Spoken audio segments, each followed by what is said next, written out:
How's it going, guys? This is Coach Zoe here at Rising Dragon MMA. Hey, I don't know if you guys checked it out, but I'm really quick. Want to do a breakdown and quickly talk about the boxing fight that happened, which was the MMA GOAT, or wait, at least one of them, at least one of the MMA GOATs, right?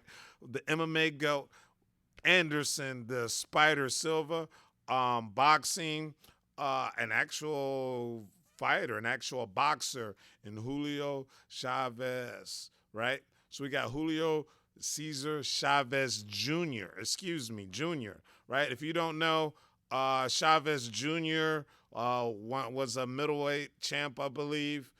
His record somewhere in the ballpark of, 50 wins, 5 losses. His dad is the Mexican boxing GOAT of all time. Chavez Sr., his dad, won like 82 fights before even losing just one, right? Before just losing even one. It went like 107-5 or something like that. He's one of the greatest Mexican boxer of all time. So he fought his son, right? Let me talk about this. Everybody know Chavez Jr. was, kind of a knucklehead, right? I believe it or not, he was training with Freddie Roach and got kicked out from training with him. If I remember correctly, he may have even been on like 24/7, which is like the countdown for the fight, right? One of his old boxing fights, and he didn't even show up for training that day. So that's the kind of person he is. He's on and off. Was always a good fighter, but never made it over that hump. But Anderson Silva, at age 46, fought him. And one thing particular that stood out to me, Chavez Jr. wanted the fight to be at 182 pounds. It was like adamant. And Anderson was like, dude, I mean, I'm 46. I fought at 185 in MMA. Can we can we do it at 85? And Chavez Jr. was like, no, 82. And, Anderson being who he is, like, all right, bro, all right, 82. Weigh-ins, Anderson weighed in at like 182 and a half. Chavez Jr. came in at 184. So he's overweight. He owed 10% of his purse, which I believe is somewhere about 100 or 200 grand to Anderson Silva for being 2 pounds overweight. Man, that's crazy. So it was a good fight. Spoiler alert, but Anderson won on decision. He straight clowned this guy. Look, talking about straight clowning him. Anderson had an awesome day. Now, it was not a debut.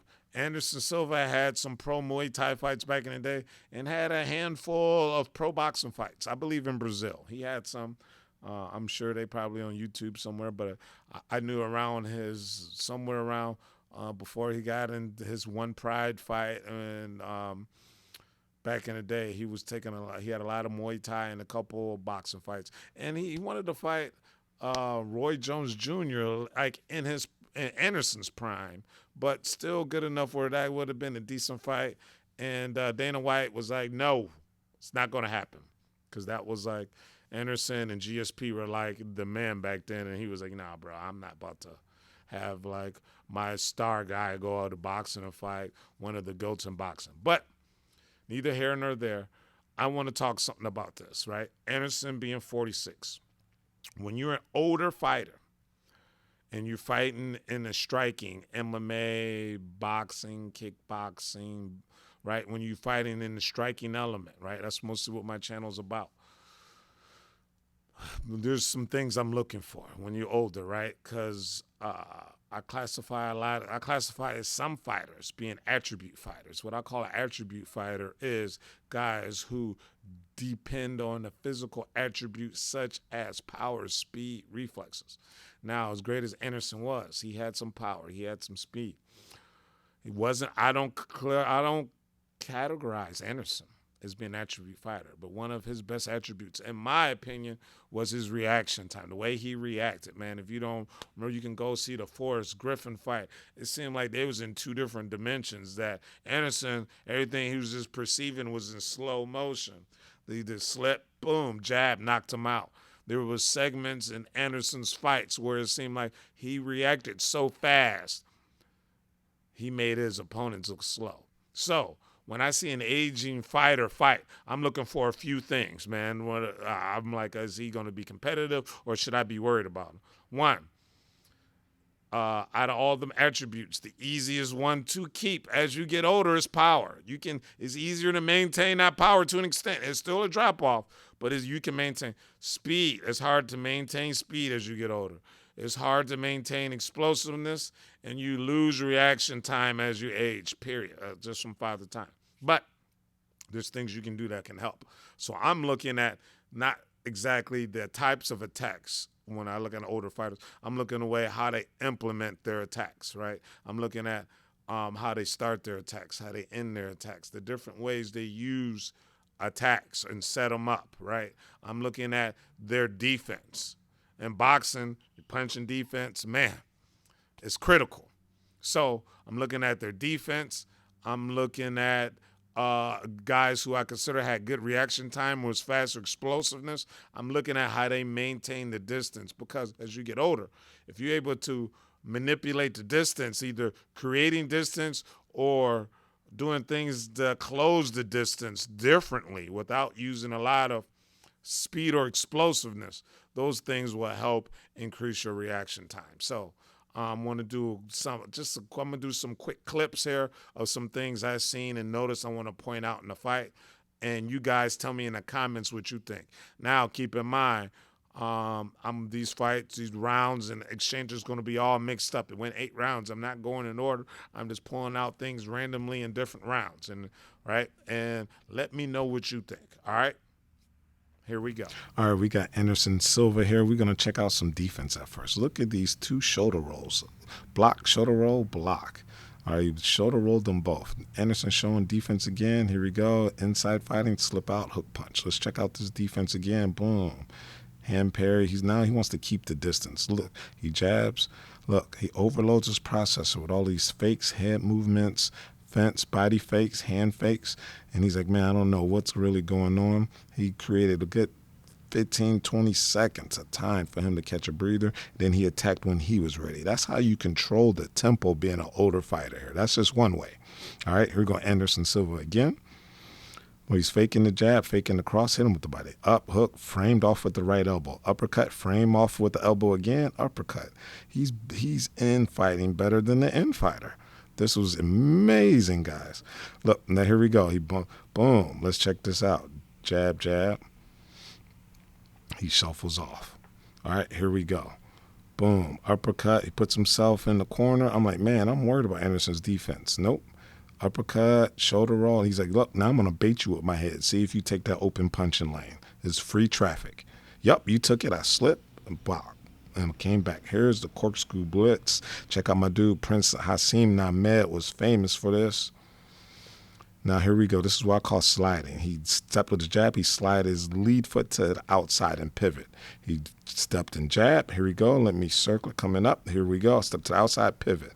What that does is put you at a dominant angle for your rear hand to line up. Boom. He's just like a matador. He stepped, hit him with the jab. Look, he's still facing the opposite way. He had plenty of time to counter with more punches, but just chose not to.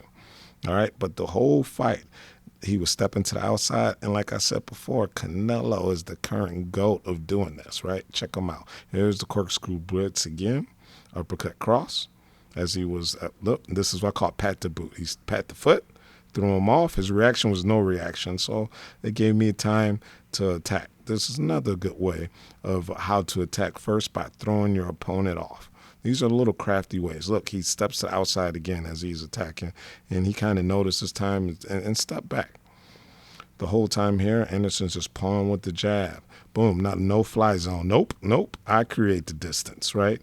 I control the tempo. I overload your processor with all these fakes and fence.